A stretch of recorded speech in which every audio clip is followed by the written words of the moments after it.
নমস্কাৰ, কি খবৰ আপোনালোকৰ? আজি শনিবাৰ আৰু ৰাতিপুৱা উঠি গা পা ধুই আহি গ'লোঁ আৰু আজিনো কি বনাইছোঁ তাকে দেখাওঁ আহক।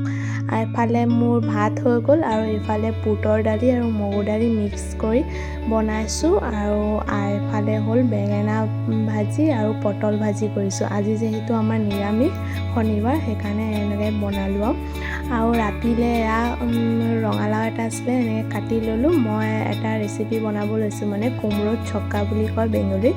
তো মই ইউটিউবত ৰেচিপিটো চাই এতিয়া চব ৰেডি কৰিছোঁ। তো ৰঙালাও আৰু এয়া এটা আলু কাটিছোঁ আৰু এইফালে ভজা মছলা এটা ৰেডি কৰিছোঁ। ইয়াত আছে ধনিয়া, জিৰা, শুকান জলকীয়া আৰু চপ আছে আৰু এইফালে এয়া বুট আৰু এয়া হ'ল নাৰিকল পেষ্ট আৰু ইফালে এইটো আছে হালধি আৰু ধনিয়া গুড়ি মিক্স আৰু ইয়াত আছে আদা, জলকীয়া, জিৰা পেষ্ট।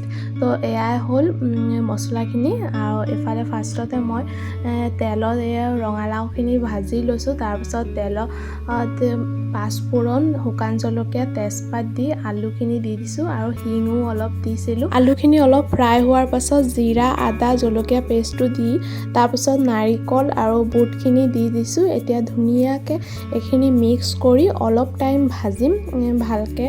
অকণমান ভাজি হ'লে মানে তাৰপিছত ধনিয়া গুড়ি আৰু আদা গুড়ি যোনটো ৰেডি কৰি থৈছিলোঁ সেয়া দিলোঁ।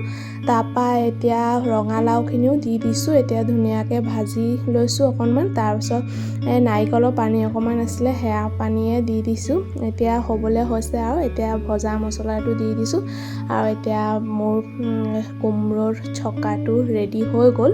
মই আজি ফাৰ্ষ্ট টাইম বনাইছোঁ ইউটিউবত চাই পেলাই।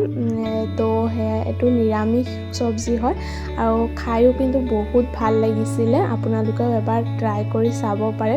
তো এয়া মোৰ কোমোৰৰ ছক্কা ৰেডি হৈ গ'ল আৰু আজিৰ ভিডিঅ'টো চাই কেনেকুৱা পালে কমেণ্টত জনাব। আজিৰ ভিডিঅ'টো ইয়ালৈকে, লগ পাম নতুন এটা ভিডিঅ'ত।